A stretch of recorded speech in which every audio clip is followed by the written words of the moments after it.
Boop. Happy Thursday. Today is Thursday, June the 3rd, 2021, and today's daily Bible readings come to us from Psalm 138, 1 Samuel 4, 1 through 22, 1 Peter 4, 7 through 19, or you could have read Psalm 130, Isaiah 28, 9 through 13, and then again 1 Peter 4, 7 through 19. And just a word about that, we're entering a new part of the year after Pentecost, where we get these two threads of texts that go along with the text for each Sunday. So, for instance, like I've said before, the lectionary is in a 3-year cycle, and each Sunday you have generally a psalm, an Old Testament reading, and a New Testament reading, a gospel, and an epistle.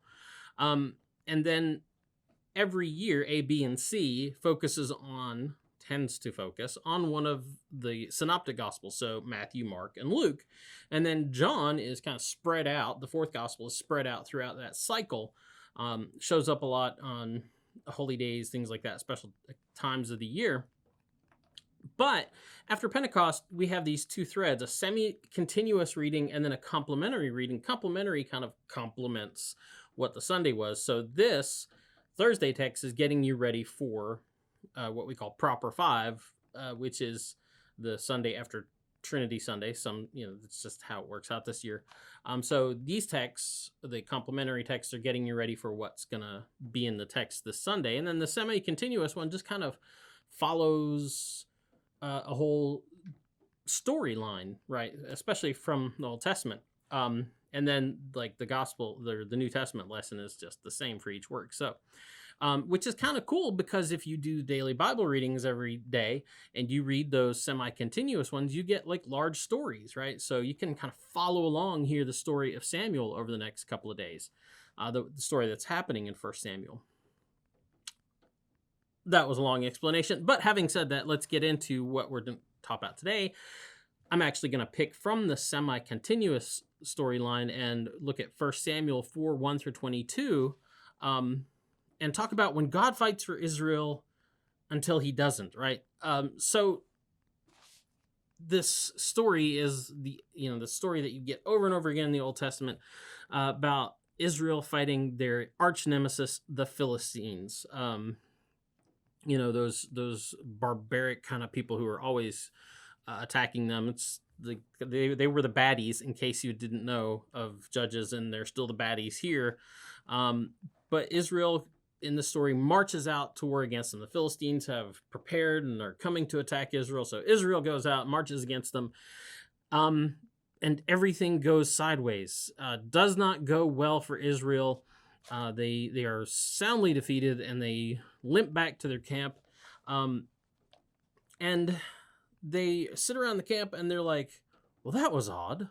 I wonder why the Lord didn't fight for us. Why did he let us take such a beat down? Yeah, I wonder why.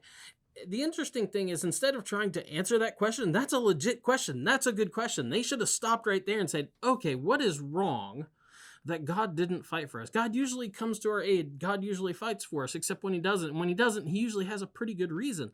Instead of really taking that question seriously, instead of asking, wait, maybe we're the baddies, they decide that, here's the problem. We need to go back to town, get the Ark of the Covenant, and bring it, and then God will fight for us. Because, God, if we have the Ark of the Covenant, God has to fight for us. That's just how it works. We control this Ark of the Covenant, we move it here and there, and then God has to do what we ask. So they decide to go back and get the Ark of the Covenant so that God will save them. And enter Hophni and Phinehas. Now, if you've been following the story, if you've read 1 Samuel before, these names should sound familiar, because these are the sons of the priest Eli. Eli is the guy that helped Samuel answer his call to ministry, so to speak.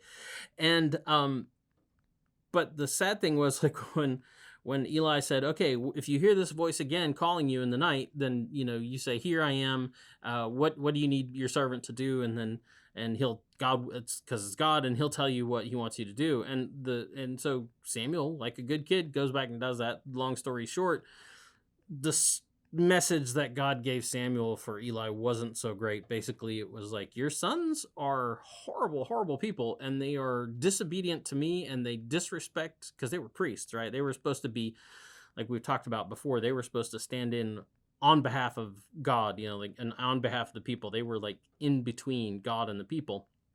And instead, they were using their position to just take advantage of the people and just generally being disrespectful and disobedient to God in the process at his own tabernacle. So you can see it coming. God has already said he's not happy with Hophni and Phinehas, and he actually said that he was going to cut off their line from Israel. So here they are. They are the ones that show up with the Ark of the Covenant to march into battle. God has already called them out. Because they pretty much represent the disobedience of all Israel at this point. Israel wasn't doing such a great job being God's people. If you've read the Old Testament, if you've read, Exodus up and through Judges and up to this point, you probably have already figured that out. But so here come the two brothers with the ark, and everyone in the camp of Israel is all like, we're gonna kick so much butt tomorrow. Even the Philistines, this is an interesting thing. Even the Philistines in their camp, they hear the ruckus, right? And they figure out pretty quickly what's going on. They're like, ooh, they brought the Ark of the Covenant in, and we've seen what that's done before. We've heard the stories. We heard about what God did to Egypt when he delivered these people out. And we've heard what they did to, Jericho with the Ark of the Covenant. So, ooh. And the interesting thing is that the Philistines don't turn tail and run. Oddly enough, they actually take God's presence, or seem to take it more seriously than Israel does. They seem to have more respect for God and what God can do, more honest fear of God than Israel does. But they don't turn tail and run. They decide, we just got to try harder. We're gonna do harder tomorrow. We're gonna go from 1-a-day practices to 2-a-day practices, 3-a-days if necessary, and by goodness, we're gonna win. So it's really odd. They have more fear and respect for the God of Israel than Israel themselves. So Israel just presumes that God will just fight for them because they have the ark, and it's just and because they think God just thinks that they're just that awesome. So off go Hophni and Phinehas at the head of the line with the Ark of the Covenant, and they march into battle, and God fights for Israel, except when he doesn't. And God doesn't just not fight for Israel in this story. He lets himself get captured to make a point. Good. He lets, okay, yeah, fine. You want to carry me into battle? You want to carry the Ark of the Covenant battle? Okay, good.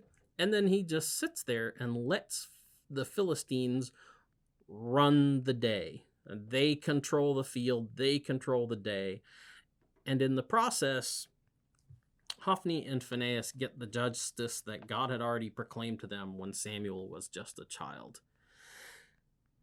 Presumption is a bad thing. Israel has a bad problem with it throughout the Bible. They throughout the story, they always kind of assume that, because they are Israel, that God automatically is just deeply in love with them and they can do no wrong, and that God will just fight for them. And no matter what injustices they've committed or what atrocities they've performed, they just assume God's gonna come to their aid. But the story of the Old Testament is full of times when God had to hold their feet to the fire, to get their attention and to make a point. And the sad thing is, it's not just Israel that can fall prey to that kind of presumptiveness, that kind of presumption. Even the church should we should take notice of this, because sometimes we forget who we are, we forget who we're supposed to serve, and we just presume that we can do no wrong.